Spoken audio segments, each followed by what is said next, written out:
ಗಡಿನಾಡು ಕಲಬುರಗಿಯಲ್ಲಿ ಶರಣಬಸವೇಶ್ವರ ಜಾತ್ರೆ ಸಡಗರ. 203ನೇ ಮಹಾರಥೋತ್ಸವ ಕಣ್ತುಂಬಿಕೊಂಡ ಭಕ್ತಗಣ. ಕಲ್ಯಾಣ ಕರ್ನಾಟಕದ ಬಹುದೊಡ್ಡ ಉತ್ಸವ ಯುಗಾದಿಗೆ ಮುಕ್ತಾಯ.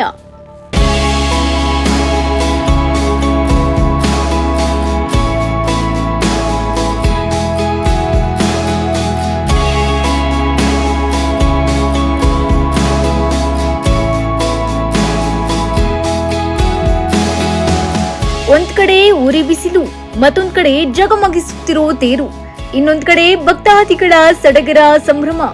ಈ ಎಲ್ಲ ದೃಶ್ಯ ಕಂಡು ಬಂದಿತು ತೊಗರಿನಾಡು ಕಲಬುರಗಿಯ ಶರಣಬಸವೇಶ್ವರ ತೇರಿನಲ್ಲಿ. ಇಂದಿನಿಂದ ಯುಗಾದಿಯವರೆಗೂ ನಡೆಯುವ ಈ ಉತ್ಸವಕ್ಕೆ ಕೋಟ್ಯಾಂತರ ಭಕ್ತಾದಿಗಳು ಸಾಕ್ಷಿಯಾಗಿದ್ದಾರೆ.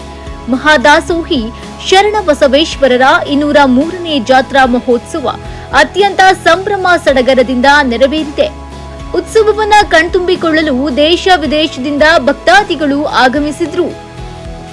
ಹೌದು, ಕಲ್ಯಾಣ ಕರ್ನಾಟಕ ಭಾಗದ ಅತ್ಯಂತ ಬಹುದೊಡ್ಡ ಜಾತ್ರೆ 2 ವಾರಗಳ ಕಾಲ ನೆರವೇರಲಿದೆ. ರಥೋತ್ಸವದ ಅಂಗವಾಗಿ ಕಲಬುರಗಿ ಶರಣಬಸವೇಶ್ವರ ದೇವಾಲಯದಲ್ಲಿ ಗುರು ಮರುಳಾದ್ಯರು ಹಾಗೂ ಶಿಷ್ಯ ಶರಣಬಸವೇಶ್ವರ ಗದ್ದುಗೆಯಲ್ಲಿ ವಿಶೇಷ ಅಲಂಕಾರ ಮಾಡಲಾಗಿದೆ.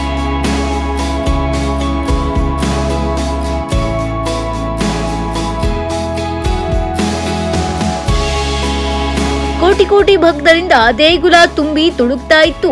ಶರಣಬಸವೇಶ್ವರನ ನಂತರ ಅನುಕ್ರಮ ಮಹಾದಾಸೋಹ ಪೀಠಾಧಿಪತಿಗಳ 203ನೇ ಪವಿತ್ರ ಪೀಠಾರೋಹಣವನ್ನ ಸ್ಮರಿಸುತ್ತದೆ.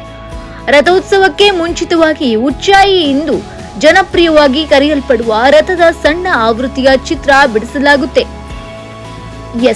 ದೇಶ ಮತ್ತು ವಿದೇಶಗಳಿಂದ ಬರುವ ಜನರು ಕೋಮು ರೇಖೆಗಳನ್ನ ಮೀರಿ ವಿಶಾಲವಾದ ಶರಣಬಸವೇಶ್ವರ ದೇವಾಲಯ ಸಂಕೀರ್ಣದಲ್ಲಿ ಸಂತರು ಬಳಸ್ತಾ ಇದ್ದ ಬೆಳ್ಳಿ ತಟ್ಟೆ ಪ್ರದರ್ಶನದ ಐತಿಹಾಸಿಕ ಘಟನೆಯನ್ನ ವೀಕ್ಷಣೆ ಮಾಡ್ತಾರೆ.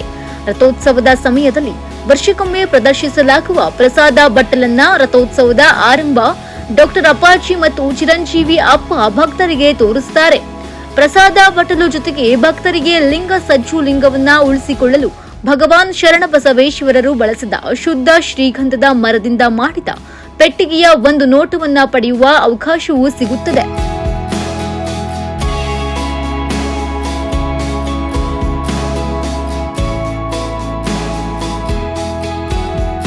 ಅಂದಹಾಗೆ ನಮ್ಮ ನೆರೆಯ ರಾಜ್ಯಗಳಾದ ಆಂಧ್ರ, ತೆಲಂಗಾಣ, ಮಹಾರಾಷ್ಟ್ರ ಮತ್ತು ಕರ್ನಾಟಕದ ವಿವಿಧ ಭಾಗಗಳಿಂದ ದೂರದ ಜಿಲ್ಲೆಗಳಿಂದ ಭಕ್ತರು ವಾರ್ಷಿಕ ಯಾತ್ರೆ ಮತ್ತು ರಥೋತ್ಸವದಲ್ಲಿ ಭಾಗವಹಿಸಲು ದೇವಾಲಯಕ್ಕೆ ಬರುತ್ತಾರೆ. ಈ ರಥೋತ್ಸವದಲ್ಲಿ ಶರಣಬಸವೇಶ್ವರರ ವಿಗ್ರಹವನ್ನ ಹೂವಿನಿಂದ ಅಲಂಕರಿಸಿದ ರಥದಲ್ಲಿ ಇರಿಸಿ ಭಕ್ತರು ವಿಶಾಲವಾದ ದೇವಾಲಯ ಸಂಕೀರ್ಣದೊಳಗೆ ದೂರಕ್ಕೆ ಇಳಿಯುತ್ತಾರೆ. ಸಾವಿರಾರು ಭಕ್ತರು ತಮ್ಮ ಕಷ್ಟಗಳನ್ನ ಪೂರೈಸಲು ಮತ್ತು ಭಗವಾನ್ ಶರಣಬಸವೇಶ್ವರರಿಗೆ ಕೃತಜ್ಞತೆಯ ಭಾವವಾಗಿ ತಮ್ಮ ದೂರದ ಹಳ್ಳಿಗಳಿಂದ ಸಂಪೂರ್ಣ ದೂರ ನಡೆದುಕೊಂಡು ಹೋಗ್ತಾರೆ. ಶರಣಬಸವೇಶ್ವರರ ಗದ್ದುಗೆ ಮತ್ತು ವಿಗ್ರಹದ ದರ್ಶನ ಪಡೆಯಲು ದೇವಾಲಯಕ್ಕೆ ಭೇಟಿ ನೀಡುವ ಸಾವಿರಾರು ಯಾತ್ರಿಕರು ಆರತಿ ಮತ್ತು ಇತರ ಧಾರ್ಮಿಕ ವಿಧಿವಿಧಾನಗಳನ್ನ ಮಾಡಲಾಗುತ್ತೆ.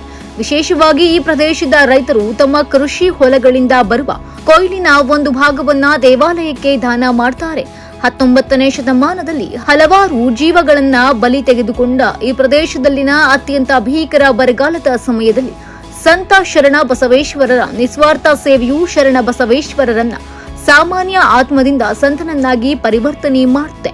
18ನೇ ಶತಮಾನದ ಕ್ಷಾಮದ ಸಮಯದಲ್ಲಿ ಸಂತ ಶರಣಬಸವೇಶ್ವರರು ದಾಸೋಹ ಸಂಸ್ಕೃತಿಗೆ ಹೊಸ ಅರ್ಥವನ್ನ ನೀಡಿದ್ರು ಮತ್ತು ಅವರು ಶ್ರೀಮಂತರು ಮತ್ತು ಶ್ರೀಮಂತರ ಮನೆಗಳಿಗೆ ವೈಯಕ್ತಿಕವಾಗಿ ಭೇಟಿ ನೀಡುತ್ತಾರೆ.